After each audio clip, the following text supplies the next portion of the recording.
Hello, everybody. Good afternoon. Good afternoon. This is such a wonderful day. I am so thankful to God because He has blessed us to live to see another day.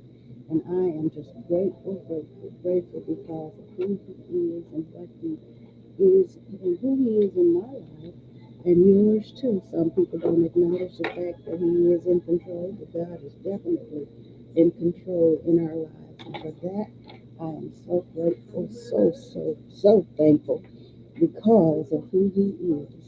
Dear God, as I sit before you to speak, I pray to you that my soul you will keep.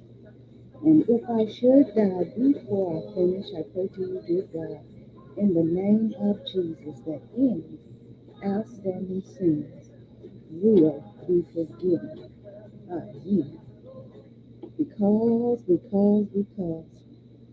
of who He is. I am here, I am alive.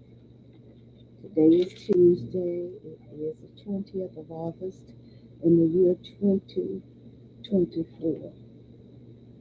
And I am so grateful for everything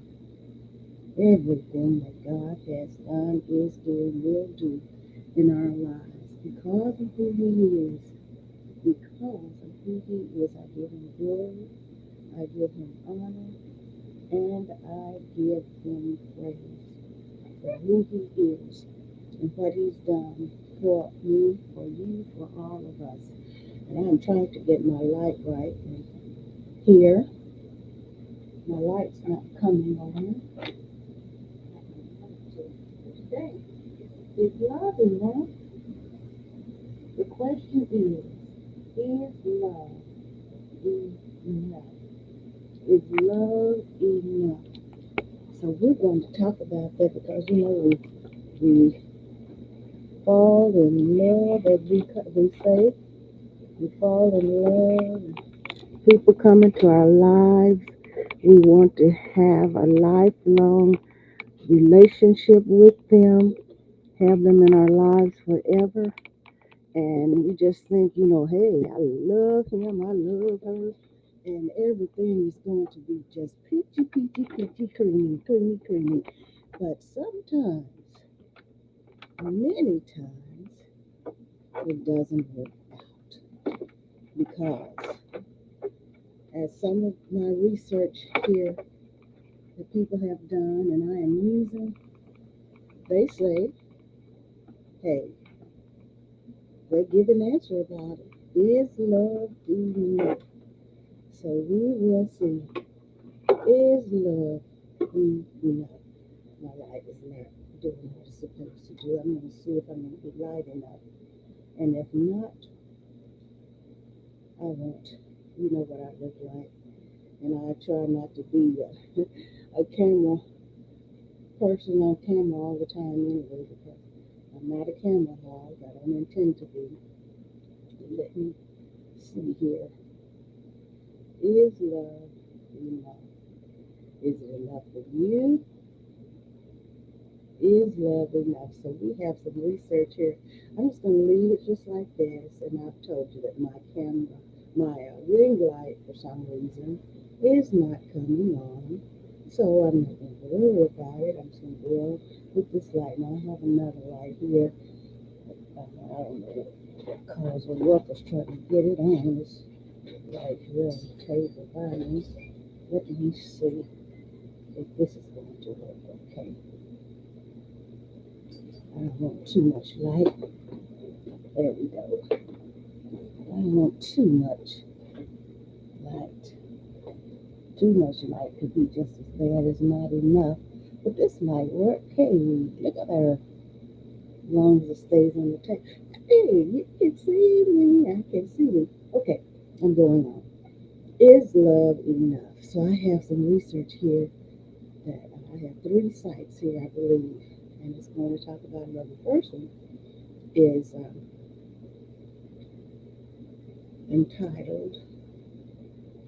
Now, where did that come from? Where did this come from? Let me go back and get it down into my tabs and get it because this is very, very important. Is love enough? We know we have people that we have loved and we still love them, but we weren't able to stay with them because things just didn't work out. And many times we think love is enough, but love is not enough. There are other things that come up. Sometimes it's money, sometimes it's just different situations, sometimes people just don't know the true definition of love, and what they thought was love it turned out to be something totally different. So I'm going to go ahead and go and I'm going to first start about expectations, the truth about expectations, because we think about, you know, I want this kind of person in my life. I want to be this kind of person. We have our descriptions of people that we want, descriptions, we want their qualifications, we want them to have the money that they need. And some people just settle for whatever. I want a man, I want a woman, I'm this old, and it's time for me to get somebody. So my expectations have to be lowered a little bit, or then some say I've been reaching too low. My expectations need to be uh, raised. So the truth about expectations is this is TGI. TGI.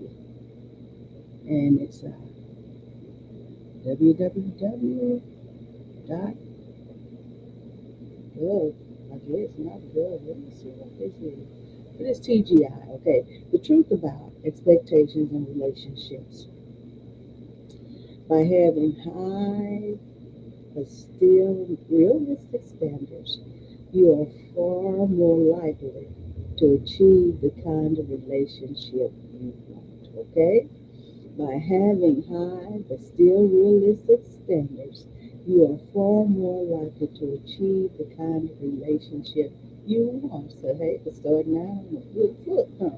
So, this is by John Gottman, PhD. John Gottman, Gottman, PhD. If you lower your expectations, the argument goes, then you won't be disappointed by your partner. Is this advice really helpful? Dr. Donald Balcom, a psychology professor at the University of North Carolina, we do have fun here. This fun has to be comfortable for me. Okay, now, if you lower your expectations, the argument goes, then you won't be disappointed by your partner. Is this advice really helpful? Dr. Donald Balcom, BAUCOM, a psychology professor at the University of North Carolina, studied uh, marital expectations for a decade. 10 years he studied this. He found that people get what they expect. Now, what do you think about that? Do people get what they expect? Think about it. I know some of us don't ever think about it because we already know. But people get what they expect. Their expectations can be low, they can be high, whichever. If they get what they expect, then sometimes they're disappointed and sometimes they're not. So he found that people get what they expect. People with low expectations tend to be in relationships where they are treated poorly, and people with higher expectations tend to be in relationships where they are treated well. Treated well. Okay, I'm going to my monitor here. Thank you for being with me today. I truly appreciate you for being here with me. I'm going to sit it right there. Sit it right there. Okay.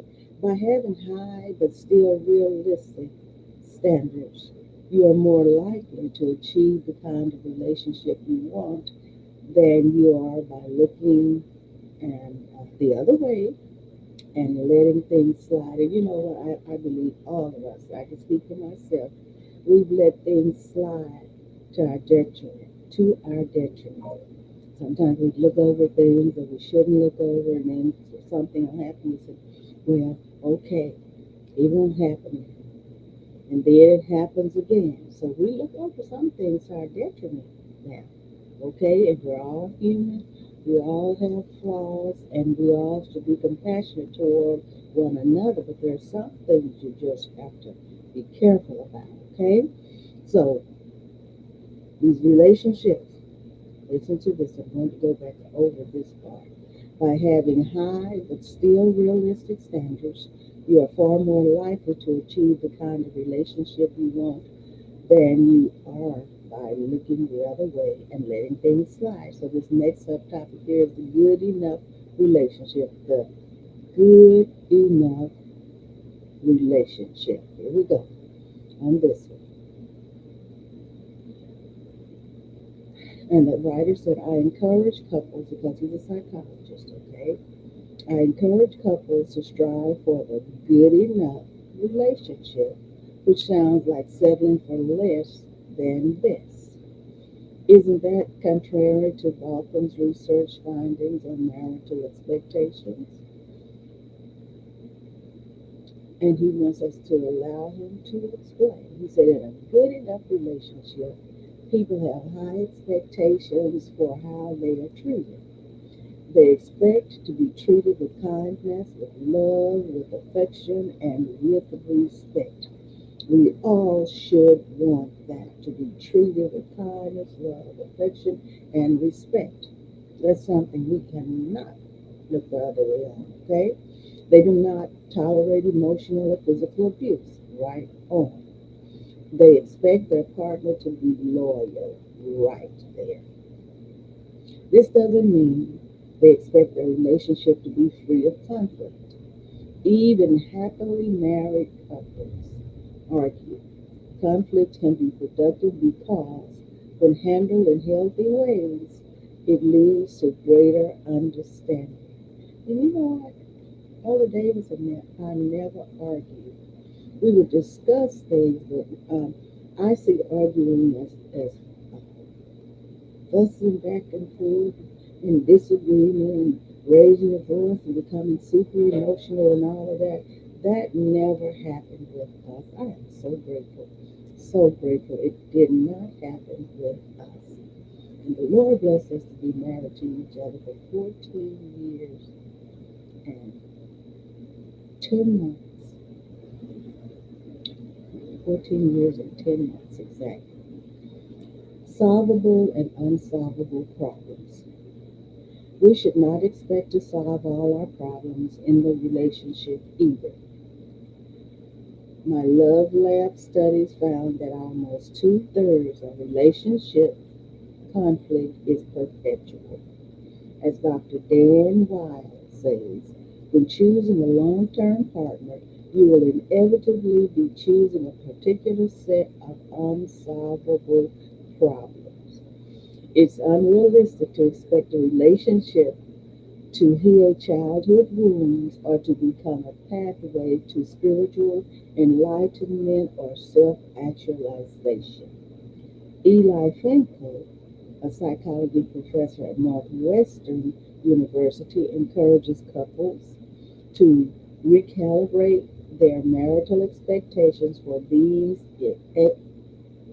existential needs. Then the next subtopic here is strengthen your foundation. You know, the foundation has to be strong, it has to be solid. Strengthen your foundation. Strengthen your foundation.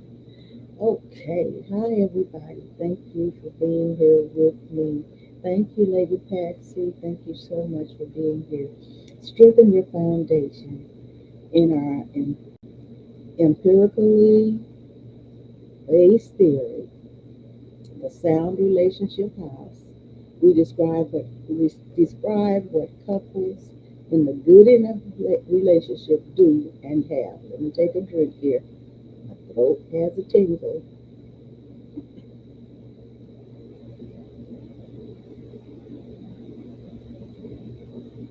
It has a little tingle in it. Okay, these partners are good friends. They honor one another's dreams, even if they're different. They trust one another and can manage conflict on now. Come on here, mouse. Mouse. Okay. They can manage conflict constructively. Constructively. I might have to turn this off here because I think I'm going to have to cough. So hold on, please, okay?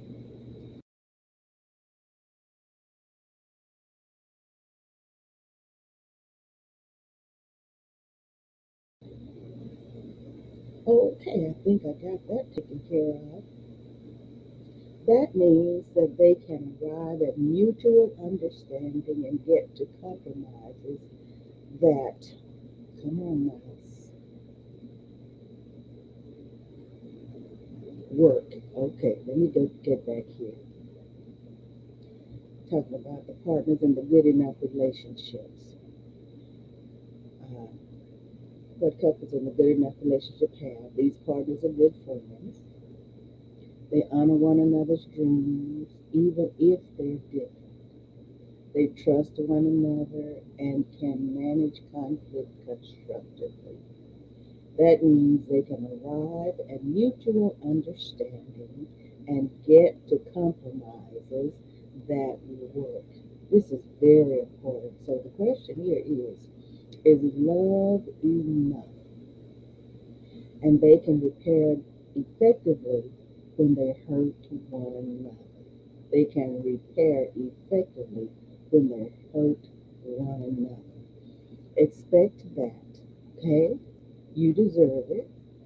It's not unreasonable and it is achievable. Yes, it is. And I was thinking just before I signed on, while I was sitting there thinking about this, thinking about the marriages that I had. I had two before Elder Davis, and I'm not going to try to be ashamed of it or anything because I tried, okay? I was young in the first one, I was a little older in the second one, and it just didn't work out.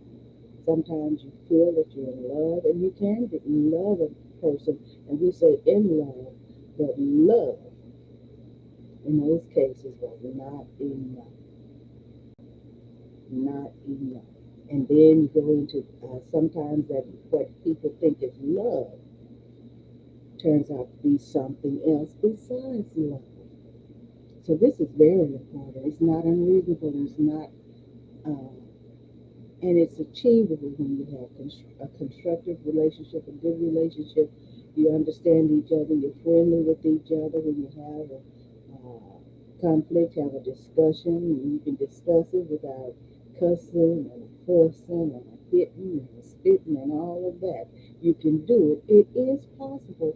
And so this is when we go into the marriage. That's why they recommend marriage counseling.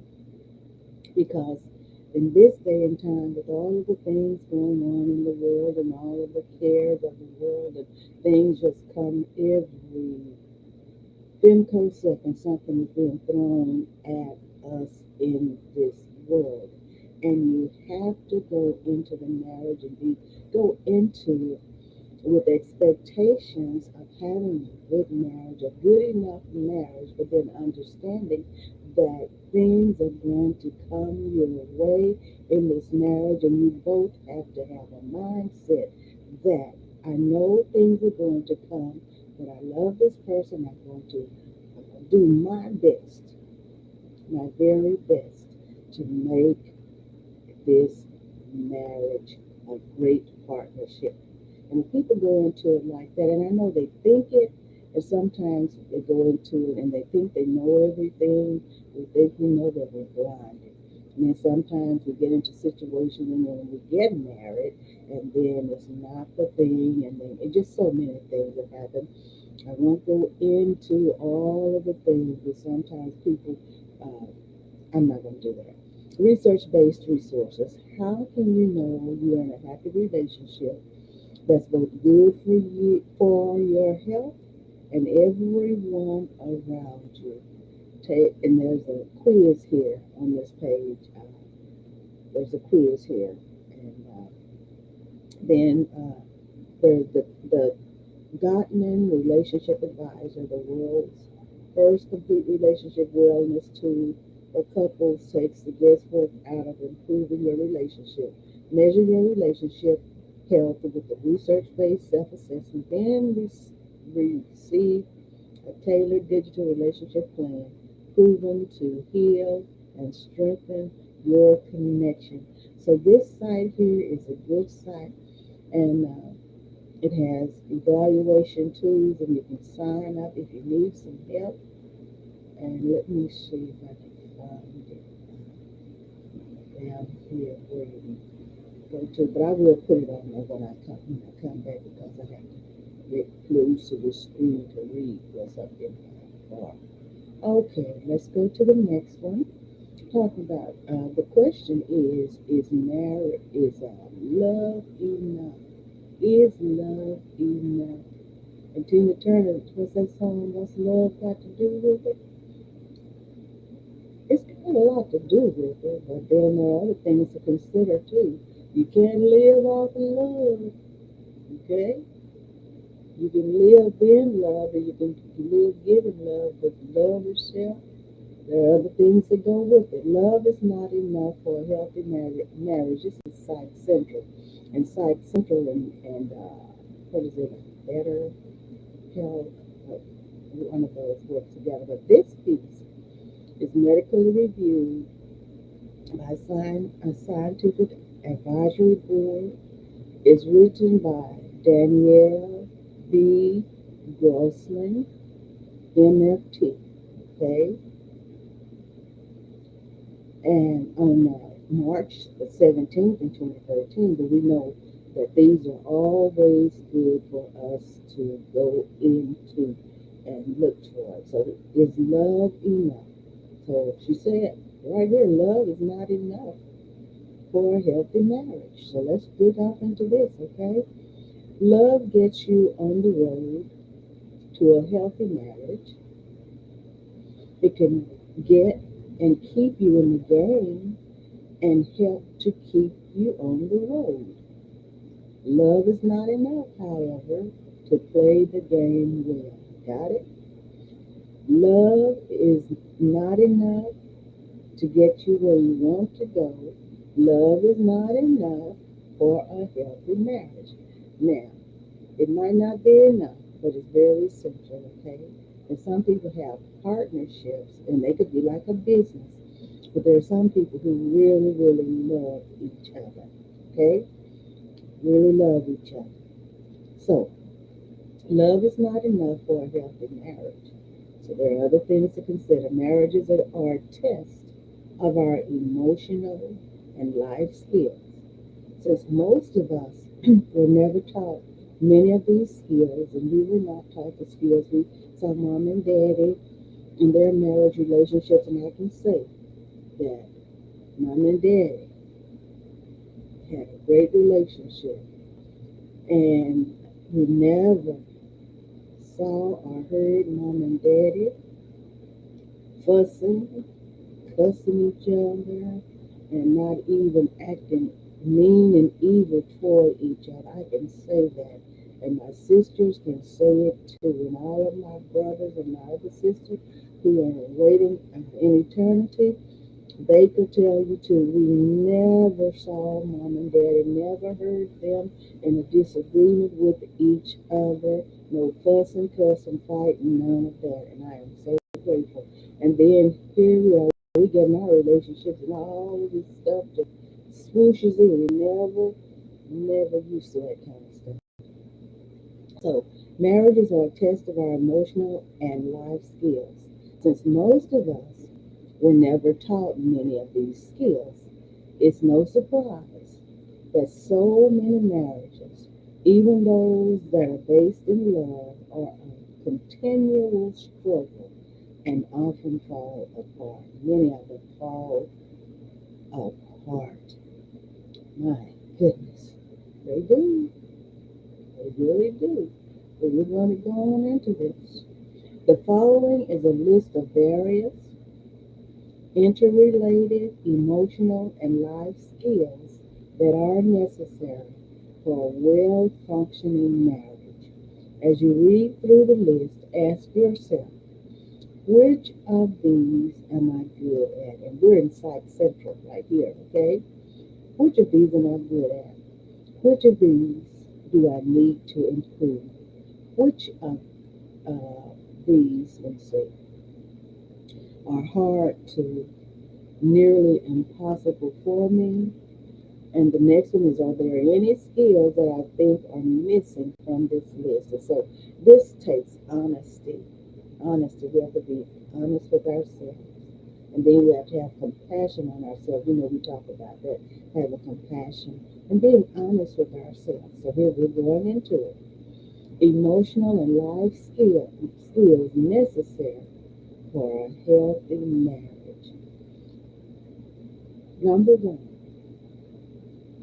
an ability to know and name your emotions at any given time. And on point of view, we've talked about emotions. We've talked about those so many times. Number two, an ability to communicate your emotions verbally and directly. And that's many times where the problem comes in. People just clam up, won't talk about it, won't talk about it to each other. So you have to have the availability to communicate your emotions verbally and directly. Number three, an ability to manage the full range of your excuse me of your emotions without acting out destructively toward yourself or others. Acting out destructively means channeling your internal feelings into behaviors that cause emotional or physical damage to yourself and others.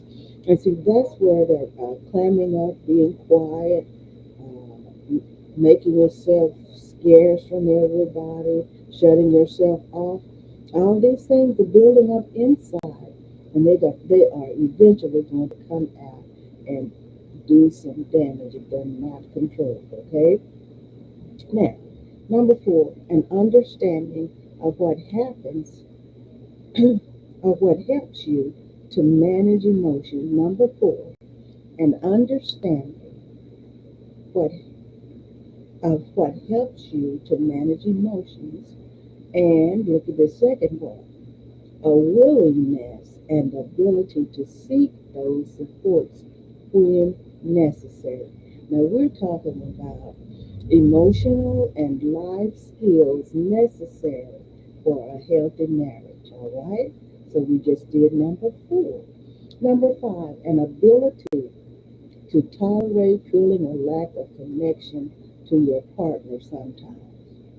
Number six, an ability to disconnect from other people, technology, and other types of stimulation, and to be alone with yourself.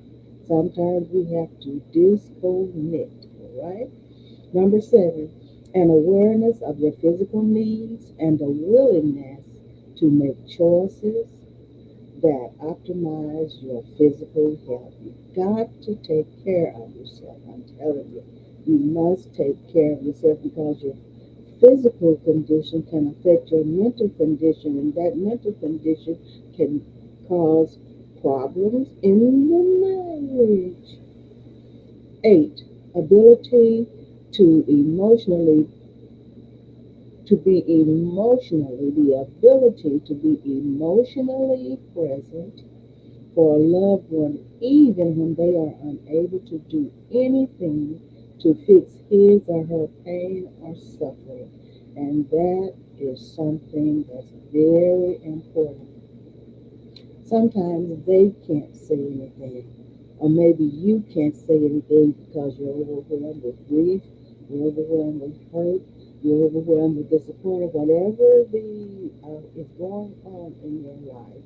So we have to be there. They need to be there for us. We're talking about a good enough marriage. For you have to be there for a loved one, even when you are unable to do anything to fix his or her pain or suffering, but just be there, be present. I mean, physically present. Okay? Physically and emotionally present. Let them know that you care. Okay? Number nine, an ability to laugh at yourself. And I tell you, I will be laughing at myself sometimes. How about you? Number 10, an ability to see how your actions, even when well meant, can sometimes negatively affect others, and they can. Sometimes you have to roll it back. Okay? Number 11, an ability to apologize and to take responsibility for the way your actions affect each other. You have to be, you know, some people are so pompous and pious and so high-minded that they don't feel like they have to apologize or even admit that they were wrong. But everybody, sometime or another, is wrong somewhere and somehow. Okay, so if it's a part where you have to and you need to apologize, apologize, apologize. You have to have the ability to apologize and take responsibility for your actions and how they affect others. Number 12, an ability to communicate verbally, directly, gently, and respectfully to others when their actions affect you negatively. You got to be wise as serpents and harmless as doves.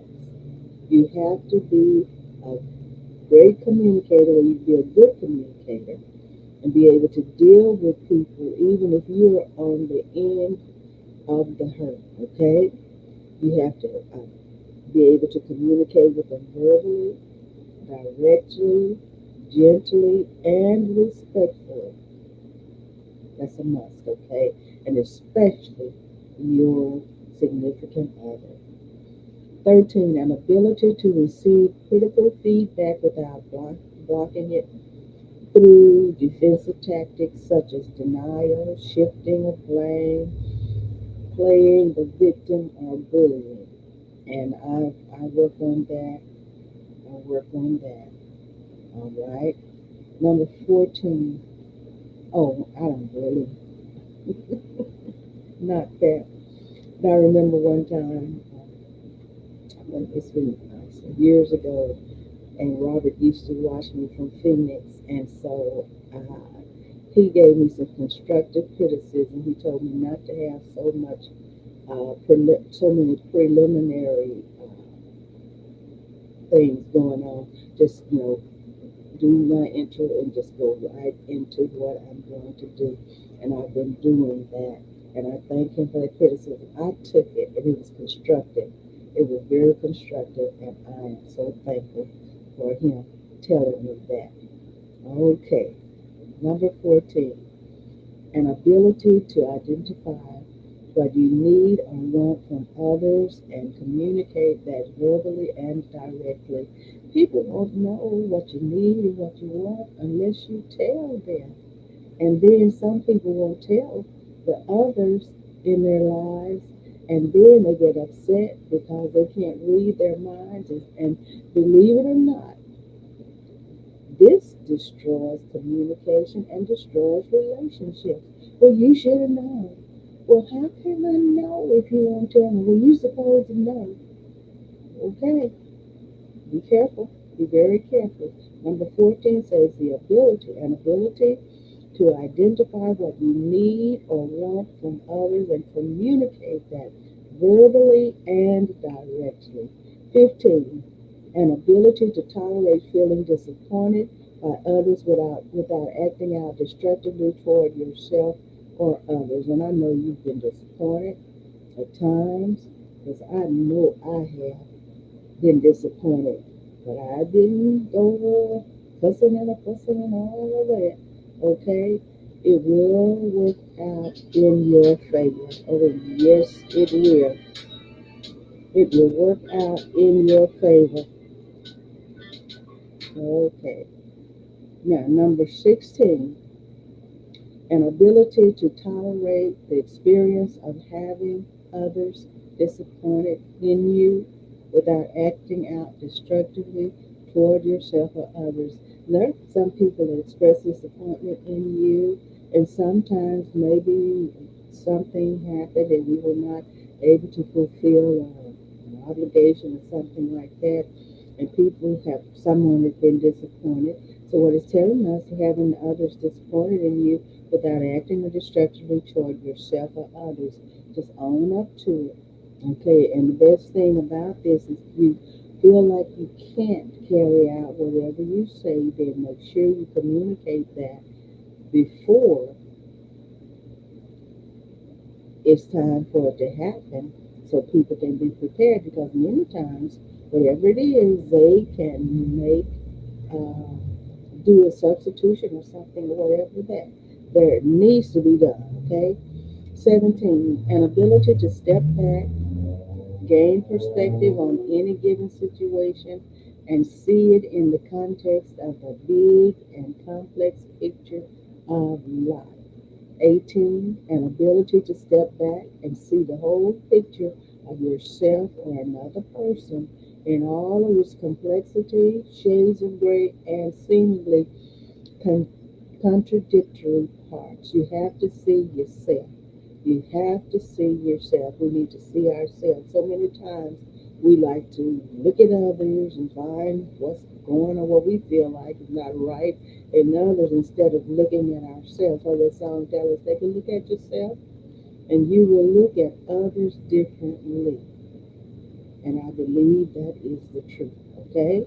Number 19, an ability to have another person see all the different parts of you, even those parts that you dislike or detest. And so we have some things going on that we just don't like, we're working on, and we don't like them. So what it's saying is the an ability to have another person see all the different parts of you, even those parts that you dislike or detest.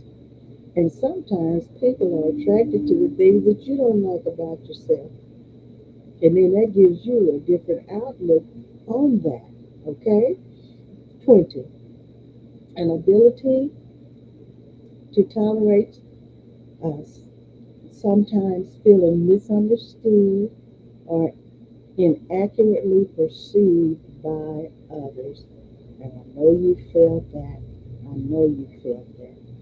Then, number 21, an ability to allow space for another person's thoughts, ideas, perceptions, or feelings, even if they seem wrong to you. But just let them tell you, let them say it.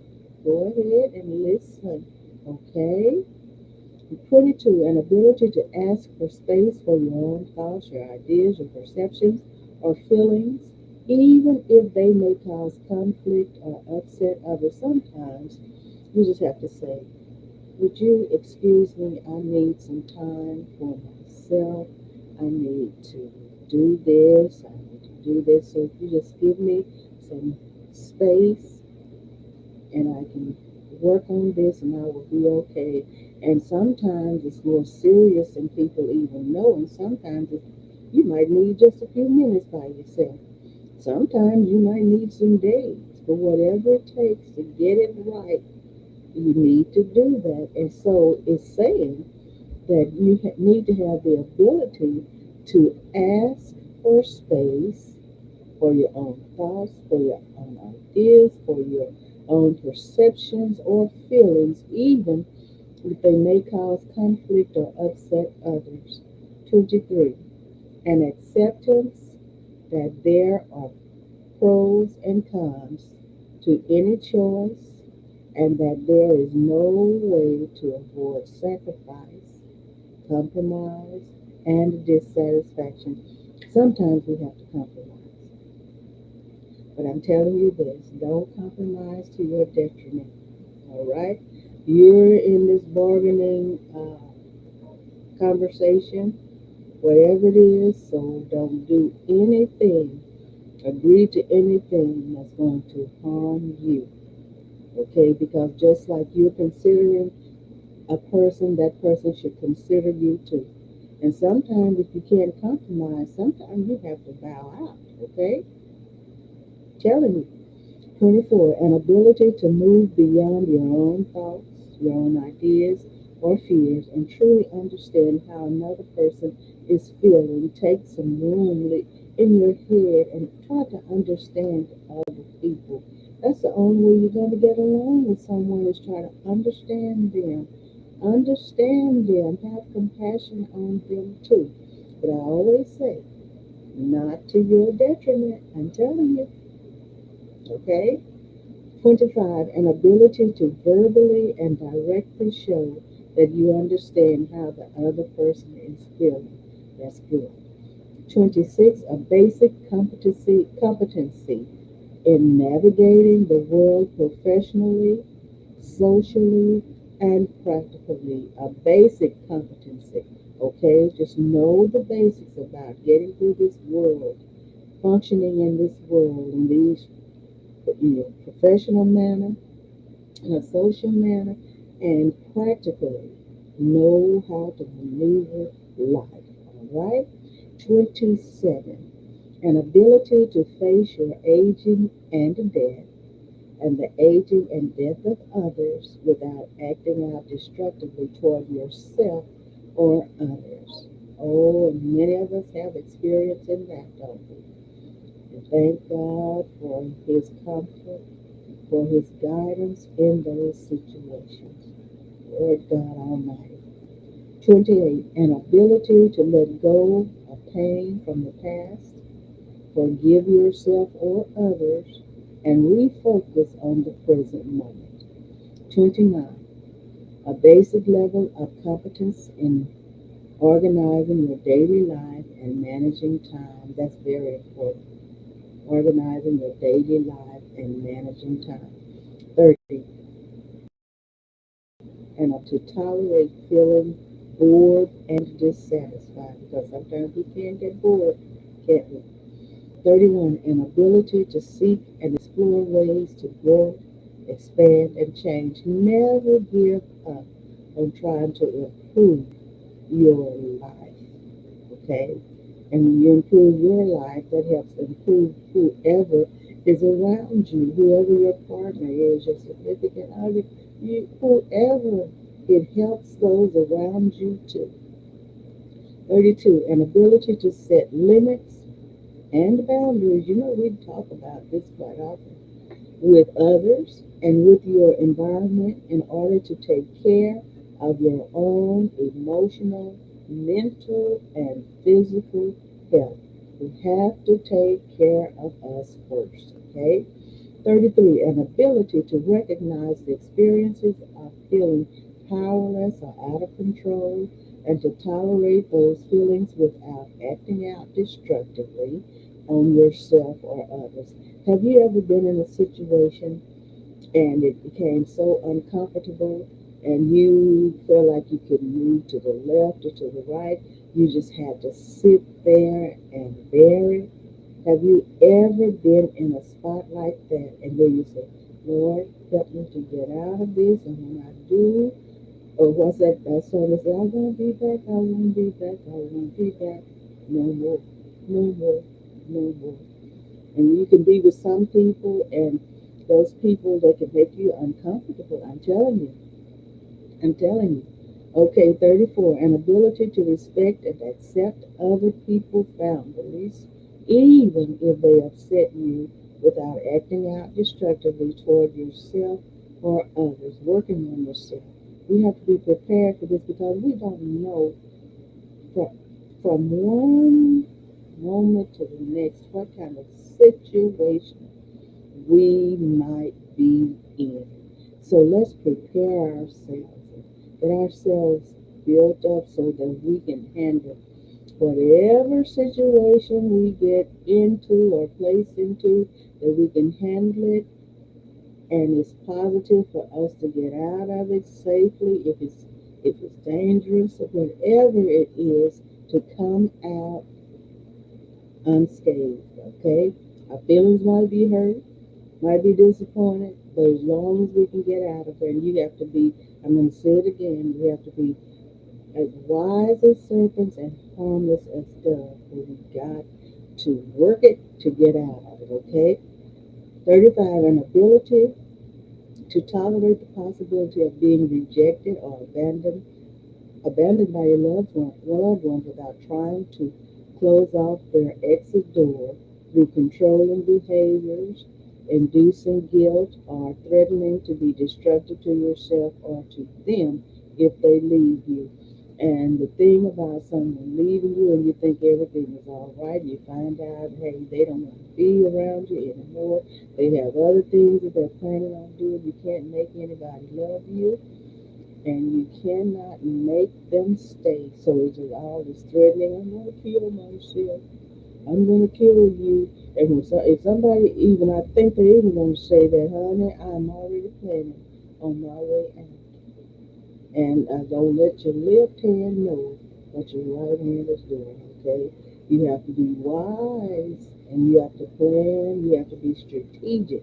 Okay, in order to survive. All right. All right. 36. An ability to remain reasonably calm during difficult discussion or conflict with others. You have to keep your composure the best that you can. Maintain that composure, right? An ability to agree to disagree, make compromises, and create solutions to conflict. It's talking about a good enough marriage, all right? A good enough marriage. See, this is serious business. So it said love is not enough. So do not despair if you are not good at some of these skills. A marriage fueled by love has an excellent chance at health if you and your partner are simply committed to working on developing competency in these areas. No one ever reaches perfect mastery in this world. We are we all muddle through as best as we can. But see, when we say love, oh, was that her? That a lady or a man that did this? Love. When you have that love, it works better when you love each other, okay? If you truly want a healthy marriage, however, take responsibility to evaluate what you need to work on and get whatever support you need to improve your skills. And then they have online talk therapy options and it's BetterHelp. Okay, BetterHelp. You can go there. So we're in Psych Central. Psych Central and BetterHelp work together. Okay. All right, that's a good piece, isn't it? My goodness, I like that. Thank you so much for being here with me. We have one more, and that's the psychology today. Let me kind of time this. I'm gonna have to figure out how to make my task bar bigger. I just haven't even tried to do it, so I don't have to be looking so close to the screen. All right, let me get this. Psychology today. Let me see what time it is. Oh, we have 11 minutes. Okay. Psychology today.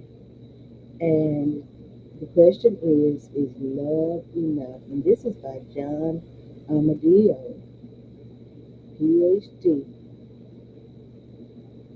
John, okay, let me go ahead and make this a little bigger so I can read, get the full page.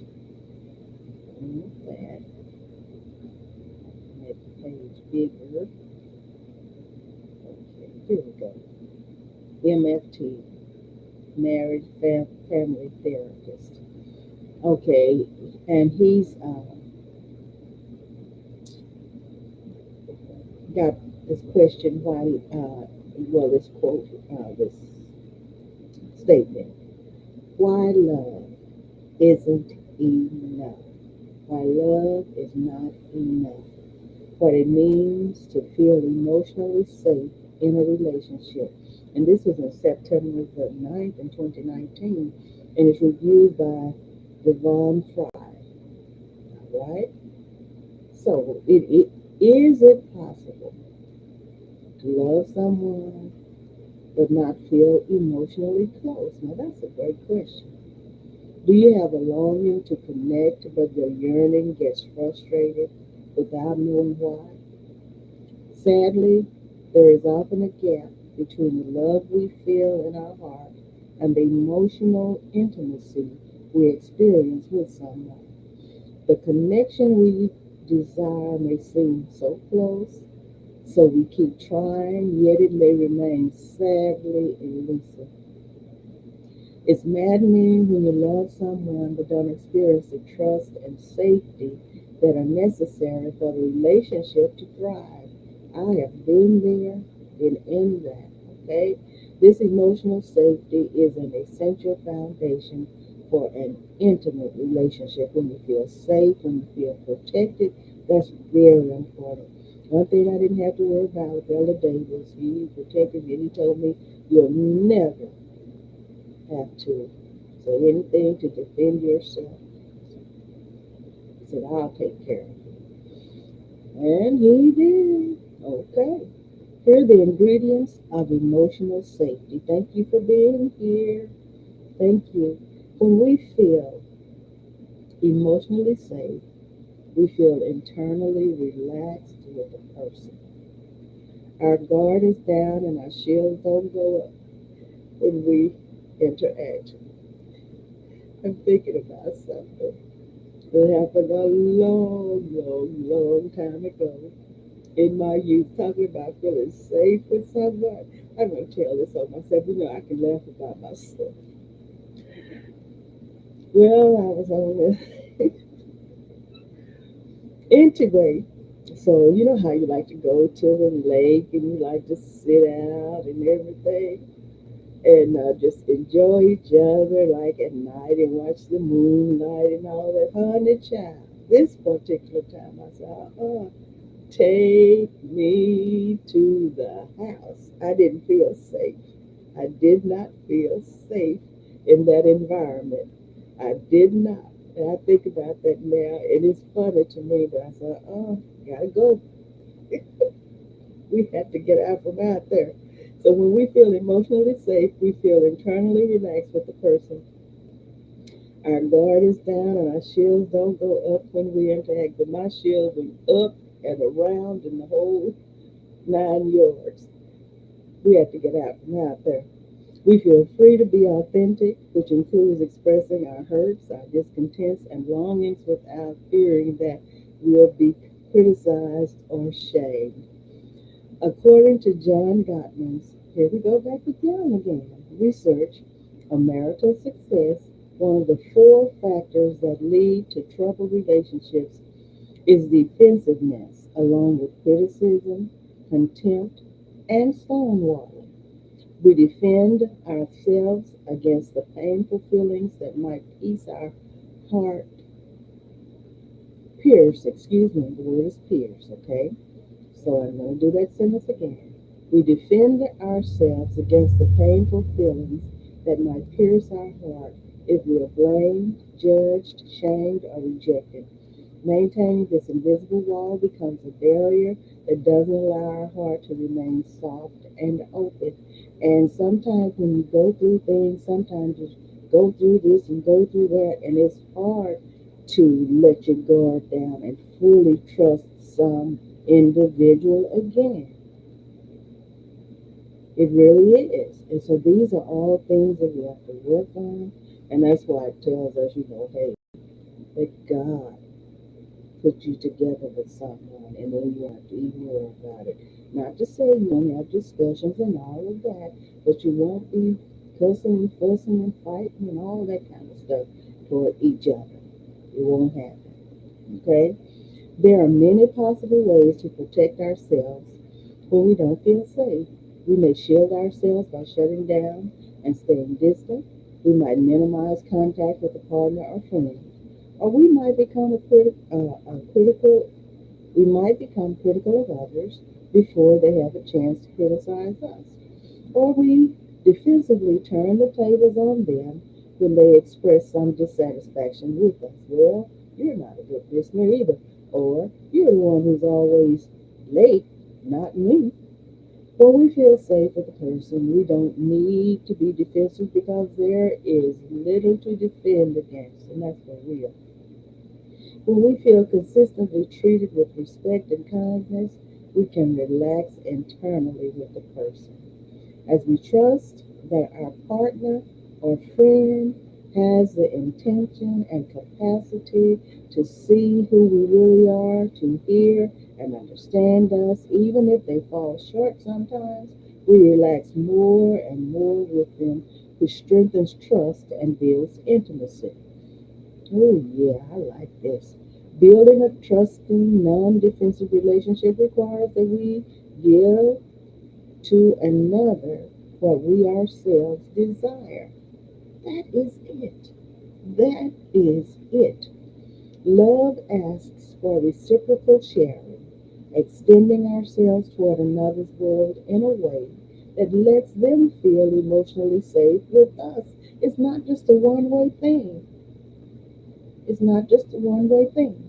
Enjoying the beautiful dance of intimacy, the path of undefended love, as Jets, Saris, and Marlena Lyon call it, requires two self aware, undefended people who are emotionally honest with themselves and each other. So, next part of this is being ourselves and being truthful. One of the blessings of building safety in a relationship is that we feel free to be ourselves. So is love enough? There's a lot to it, isn't it? If we've been hurt in the past, we may have vowed to never be so trusting and open again. Our heart may flash the signal, not available to love and be loved. And there's this song that I like so much. It's like, how did I get here? How did I get here? I can't think of her name right now. She said, I didn't want to be here. How did I get here? Because I never wanted to be loved again because I've been hurt so much. Life is richer when we find a partner and friends with whom to enjoy the special connection that comes from being ourselves and feeling accepted as we are. As people feel safe to be vulnerable with each other, expressing tender feelings and desires without the fear of criticism or rejection, the connection grows. My goodness, this is so good. Emotional safety also requires telling the truth and keeping agreements. We can't feel safe with the person who is deceiving us or when their actions are not congruent with their words. Authentic, open, trustworthy communication is the lifeblood of an intimate relationship. Now, of course, no one is perfect, and it's much easier to perceive others' imperfections than to spy our own. Man, it is inevitable that trust will be broken, even in the best of relationships. But emotional safety can be restored if two people can find the courage and willingness to address the breach through open, non defensive dialogue. Marshall Rosenberg's approach of nonviolent communication is one effective way to bring good communication skills to our intimate relationships. Oh, this is good. It's time for me to get out of here. There may be times when we don't feel emotionally safe due to our own unhealed wounds from past relationships, whether in our family of origin or past partners. And Jeff and Marlena state in their excellent book, Under Undefended Love. Sometimes we can be so hurt, can't we? Finding intimacy begins with discovering ourselves have to be visible before we have to be visible before we can be seen. We have to be available before our hearts can be affected, and we have to be present before we can be intimate. Oh, this is so good. This is so good. So if we never take the risk to reveal our feelings and wants in a non-defensive way, we may never give the relationship a chance to deepen. Revealing our true feelings lets us sense whether or not we feel emotionally safe with the person, safe enough to continue being open and vulnerable. It's easier to love a person than to feel intimate with them. Intimacy requires emotional safety. Uh, as we do the internal and external work necessary to build that safety in our relationships, we may solve the mystery of what is needed to feel emotionally connected and intimate with someone. Oh, I have finished this. All right, this is so good. And that's psychology today. I love you and I thank you so much for being here with me. I'm going to go here and find my site so I can go ahead and sign off. Let me sign off. I can find the site here. I gotta find it because I'm in two different tabs here, two different places here. So let me go ahead and do this. Okay, I got to get out of here. There I am. Let me get down here and get to me. I love you so much. Thank you for being here with me. And God willing, tomorrow Dr. Mack will be on beginning at 2:15 p.m. Thank you so much.